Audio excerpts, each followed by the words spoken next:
ჩვენ ვიცით, რომ მსმენელის ფსიქოლოგია იმგვარად არის მოწყობილი, რომ ის თავიდანვე უნდა იყოს დარწმუნებული, რომ ის ინფორმაცია, რომელსაც ის იღებს, მას გამოადგება და ისიც ვიცით, რომ არის უამრავი გამღიზიანებელი ჩვენს ირგვლივ, საიდანაც ჩვენ უნდა გამოვარჩიოთ ეს კონკრეტული მოსაუბრე და მოვუსმინოთ მას ყურადღებით. აქედან გამომდინარე, აი ეს მთავარი მიზანი, რომ ჩვენ მოვიპოვოთ მსმენელის ყურადღება უნდა დააკმაყოფილოს ჩვენი საჯარო გამოსვლის შესავალმა.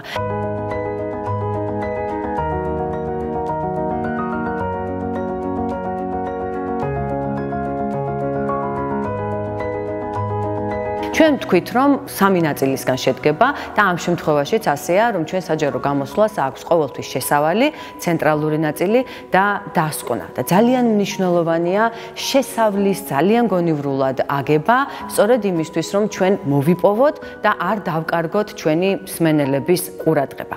შესაბამისად, შესავალს აქვს 5 კონკრეტული მიზანი. აქედან პირველი მიზანი კი გახლავთ ყურადღების მიპყრობის მიზანი. ჩვენმა საჯარო გამოსვლამ უნდა უპირველესად რაც უნდა გააკეთოს, პირველივე სიტყვებიდან მიიპყროს აუდიტორიის ყურადღება. ამას როგორ ვაკეთებთ?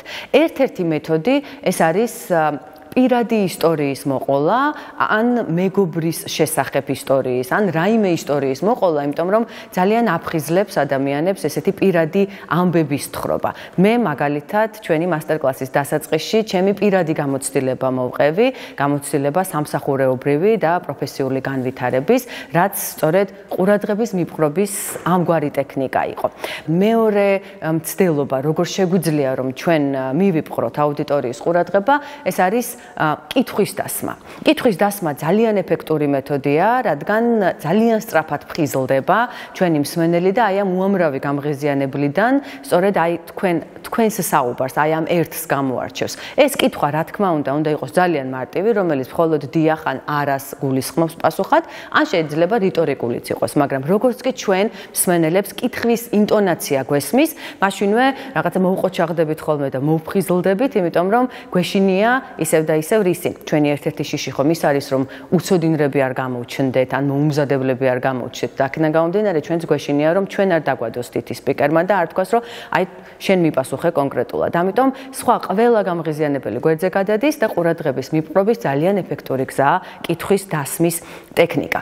მესამე მეთოდი, ასევე ეფექტური, ეს არის საზარელი, განსაკუთრებული განცხადების სტატისტიკის მოშველიება, უფრო ზუსტად. აი მაგალითად, მე რომ დამეწყო საჯაროდ გამოსვლაზე საუბარი, ასეთი განცხადებით, რომ დღეს ჩვენ ვისაუბრებთ ისეთ უნარზე, რომლის დეფიციტის ყველაზე მეტად, სიკვდილზე მეტადაც კი ეშინიათ ადამიანებს. და აი ეს განსაკუთრებული განცხადება, ან სტატისტიკას მოვიყვანდი, რომ დღეს ჩვენ ვისაუბრებთ იმაზე, რისიც 80%-ს უფრო მეტად ეშინია, ვიდრე სიკვდილის. და მომენტალურად გაფხიზლებს ადამიანს ესეთი საზარელი განცხადება და მომენტალურად იწყებ მოსმენას, რომ ნეტა მართლაც რაზეა თხრობა, რისი მეშინია ასე ძალიან. ამრიგად ეს არის მესამე და ძალიან ეფექტური მეთოდი. შემდეგი მეოთხე მეთოდი ეს არის ციტატის მოშველიება.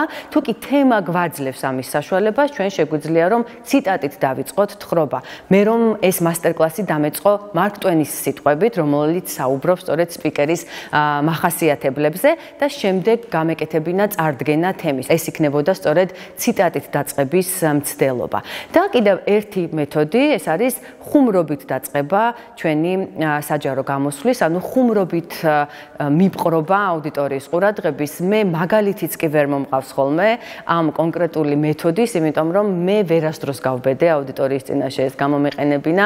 მოგეხსენებათ, რომ ძალიან ინდივიდუალურია, ვის რაზე გაეცინება, ვის რაზე არა და ამიტომ შეიძლება პირიქით უხერხულობაც კი გამოიწვიოს. თუმცა არის ძალიან ბევრი სპიკერი, რომელიც აი ამ გარკვეული ცოტა სახუმარო ისტორიიდან როცა შედიან თემაში, ძალიან ეფექტურია და ყოველ შემთხვევაში ყურადღებას ცალსახად იპყრობს. ამრიგად, ჩვენ უნდა გვახსოვდეს, როცა საჯაროდ საუბარს ვაგებთ, როცა ვიწყებთ მუშაობას ჩვენი საჯარო გამოსვლის თუ პრეზენტაციის შესავალზე, ამ შესავალს აქვს 5 მიზანი. პირველი მიზანი ეს არის ყურადღების მიპყრობის მიზანი, რომელიც რამდენიმე ტექნიკით მიიღწევა. როგორც უკვე ვთქვი, ეს არის პირადი ისტორიის მოყოლა. მოყოლა, ან გამოგონილი ისტორია, კითხვის დასმა, საზარელი განსაკუთრებული სტატისტიკის მოყვანა, ციტატით დაწყება თხრობის და ხუმრობით შესვლა შემდგომ უკვე ძირითად თემაზე.